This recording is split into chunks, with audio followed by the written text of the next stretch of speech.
Katika miji yetu inayokuwa kwa kasi, milima ya taka ozo imekuwa kero isiyoisha.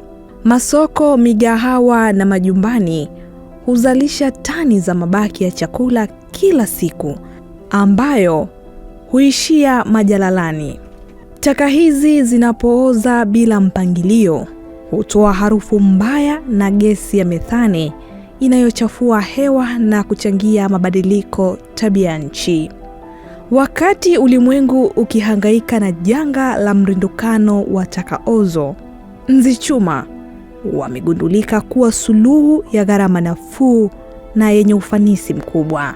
Nafahamu ukiwasikia watu wanazungumzia kuhusu nzi au yeyote akimwona nzi, basi akili yake inakwenda kwenye uchafu, magonjwa kama kipindupindu au kero ya kutua kwenye chakula.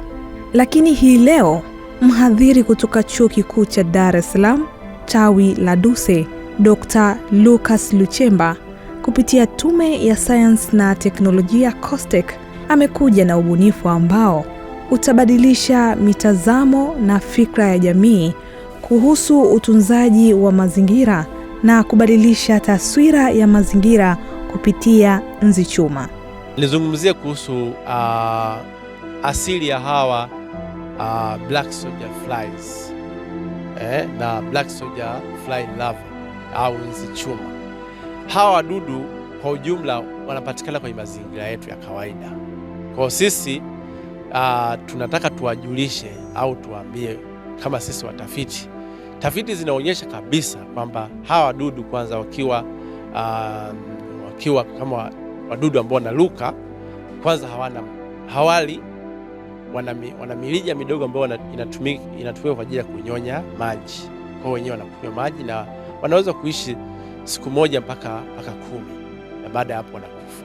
Kwa wenyewe kwa mazingira yetu wapo wanataga mayai na wale mayai baadaye yanakuja kuwa funza, na baadaye ya funza sasa ndio wanaendelea hatua za kula zile taka. Kwa hiyo kwa mazingira yetu ukiacha taka nyuma ya nyumba utakuta kuna funza. Wale funza usishangae ni hao Nzi Chuma wanakuja kutaga mayai. Kwa hiyo Mungu amewaweka kwa ajili ya kutusaidia kusafisha mazingira yetu.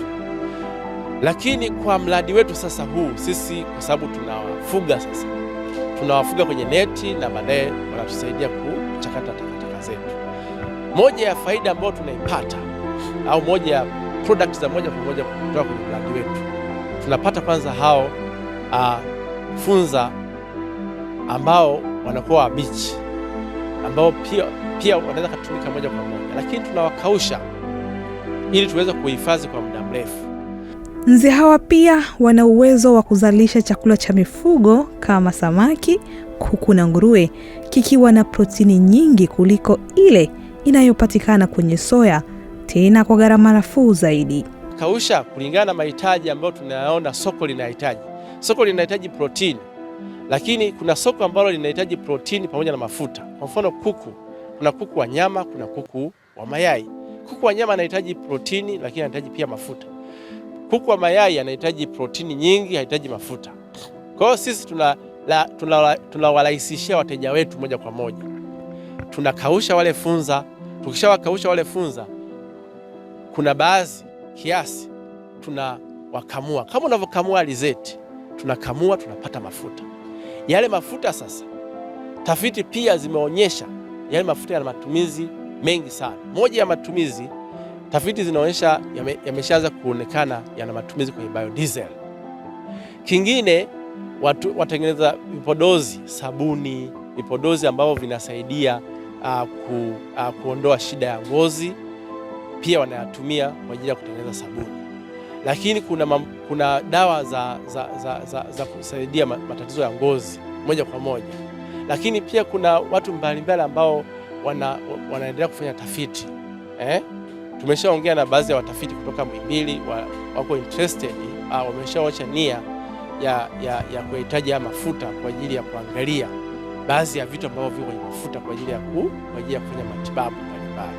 Mbali na hivyo, mradi huu pia unatajwa kuwa chanzo cha mbolea ya asili isiyo na kemikali ambayo inaweza kutumika katika kilimo cha mboga mboga na matunda. Zaidi ule mchakato wa kuchakata zile taka, kwa sababu wanakula zile takataka na kuzibadilisha kutoka taka kuja mbolea. Kwa hiyo sisi tulikuwa tunawavuna wale funza, yale mabaki yote yanakuwa ni mbolea.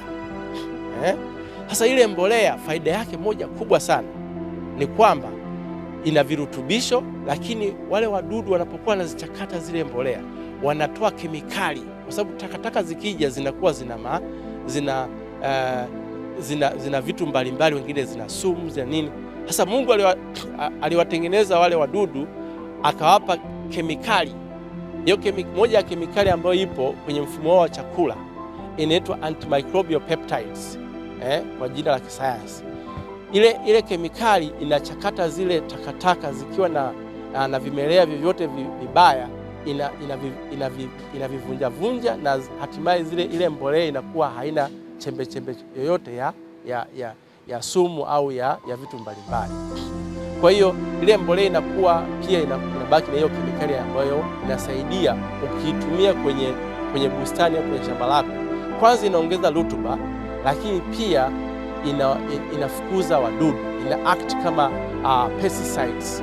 Utafiti huu umekuja wakati mwafaka, kwani Dira ya Maendeleo ya mwaka 2050 inataja swala la uchafuzi wa mazingira kuwa ni changamoto inayomhitaji kila mtu kwenye jamii kuwa na elimu ya mazingira ili kuhakikisha usimamizi endelevu wa rasilimali za kimazingira, jambo ambalo tafiti hii inaunga mkono, kwani mradi huu pia una uwezo wa kupunguza hewa ya ukaa na uchafuzi wa hewa.